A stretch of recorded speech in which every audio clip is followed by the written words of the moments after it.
यादव वक्त हो चला है खबरों का। रुक कर लेते हैं खबर की ओर। ये खबर दिल्ली से, जहां पर तीनों बिल लोकसभा में चर्चा के लिए आज पास। नारी शक्ति वंदन अधिनियम पर चर्चा होगी। अब लोकसभा में तीनों बिल पर चर्चा होगी। संविधान संशोधन विधेयक 2026 पर भी चर्चा होगी। वहीं परिसीमन विधेयक पर भी सदन में चर्चा होगी। संविधान संशोधन बिल के प्रस्ताव पर वोटिंग। वहीं बता दें कि बिल पेश करने के पक्ष में पड़े हैं 251 वोट और वहीं बिल पेश करने के विरोध में कुल 185 वोट पड़े हैं। हम एक साथ चर्चा करेंगे, गृह मंत्री अमित शाह की तरफ से ये कहा गया है। तो परिसीमन विधेयक पर भी चर्चा होगी। और देखिए, 3 बिल पास किए गए हैं। ये बड़ी खबर हम आपको दिल्ली से बता रहे हैं। तीनों बिल लोकसभा में चर्चा के लिए पास हो चुके हैं।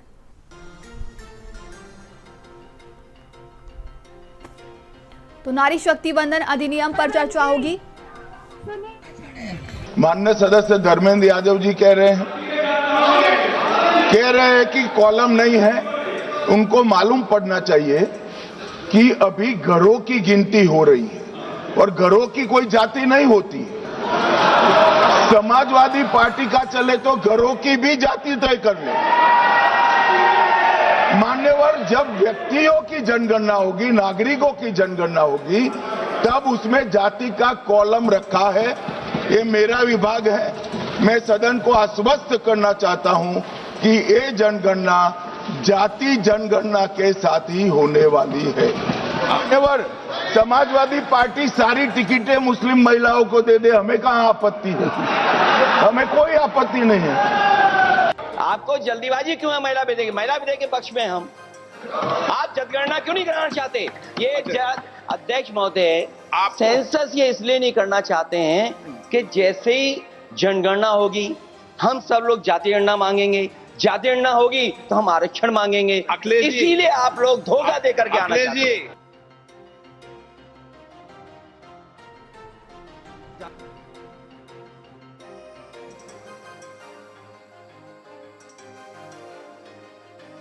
महीने में किया, दबाव में आके किया, इसके पक्ष में आप नहीं थे।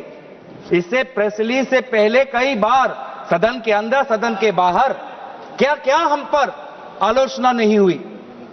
कभी अर्बन नक्सल, कभी देशद्रोही, क्या क्या नहीं कहा। देश का बंटवारा चाहते हैं, क्या क्या आरोप नहीं लगाया।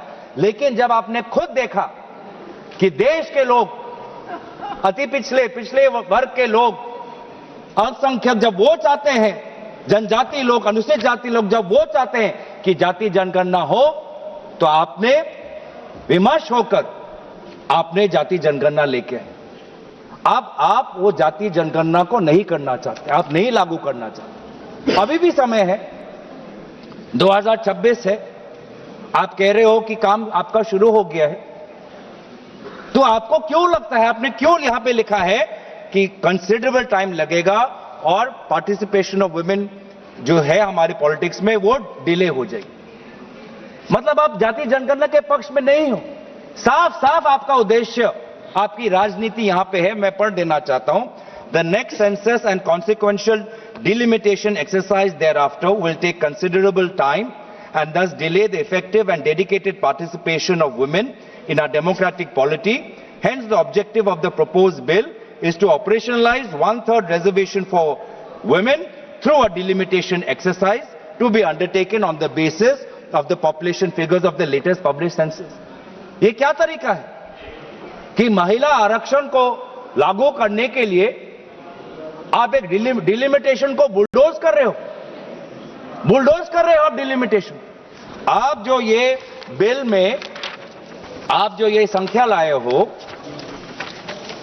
क्लॉज 3 में कि आर्टिकल 81 ऑफ कॉन्स्टिट्यूशन में संशोधन आना चाहिए कि 815 मेंबर्स आने चाहिए, कहां से आया ये संख्या किसने निर्धारित किया? सरकार। और इसीलिए तो हम इस बिल का विरोध कर रहे हैं कि आज सरकार अपने आप, जो संविधान में लिखा हुआ है कि जो अगला सेंसस होगा 2026, उसके बाद डिलिमिटेशन होगा, आज सरकार ने वो संविधान का पूरा आर्टिकल 81 को खत्म करके खुद अपने आप को ताकत दे रहा है कि नहीं, सेंसस के लिए नहीं हमको रुकना और अपने आप हमने चुन लिया कि 815 करना है। यह संख्या कहां से आया? नागपुर से आया? किसी शाखा से आया? कहां से आया? कोई सरकारी दस्तावेज, कोई पार्लियामेंट्री पेपर, कोई पार्लियामेंट्री कमेटी की रिपोर्ट? कहां से आया 815 नंबर? क्या आसमान से टपक गया? कहां से आया? यही तो हम जानना चाहिए। इसलिए तो हम कह रहे हैं कि सरकार के पास इस विधेयक को इंट्रोड्यूस करने की लेजिस्लेटिव कॉम्पिटेंस है ही नहीं कि वो सरकार अपने आप कैसे तय कर ले कि पार्लियामेंट की सदन की संख्या कितनी बढ़नी चाहिए अपने आप, बिना सेंसस की। तो बार बार यह हमको पता चलता है कि आप डिलिमिटेशन को एक राजनीतिक अस्त्र के रूप से, आप इसको एक हथियार के रूप से आप इसको व्यवहार करना चाहते हैं, जो मंशा नहीं थी। जो हमारे संविधान के निर्माता थे, डिलिमिटेशन किसी राजनीतिक दल के राजनीतिक हथियार के रूप में निर्माण करना उनका मंशा नहीं था।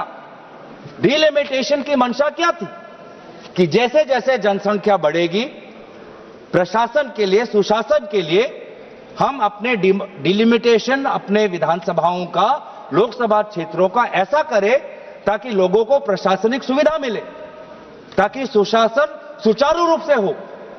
इस उद्देश्य से डिलिमिटेशन हुआ था। लेकिन हमने देखा है कि इस सरकार के द्वारा किस प्रकार से डिलिमिटेशन को, किस प्रकार से एक निजी और काफी निम्न स्तर की राजनीतिक अस्त्र इसको बनाया गया है। मैं 2 प्रदेशों का उदाहरण देना चाहता हूं कि कैसे आज डिलिमिटेशन का व्यवहार किया जा रहा है। एक जम्मू कश्मीर, दूसरा असम, दोनों प्रदेशों में डिलिमिटेशन, दोनों प्रदेशों में। और एक में क्या हुआ, जम्मू कश्मीर के जब आपने परिसीमन की तो वहां पे आपने डिलिमिटेशन कमीशन बैठाई और वहां पर आपने सेंसस, कौन से सेंसस का आपने इस्तेमाल किया? 2011 का।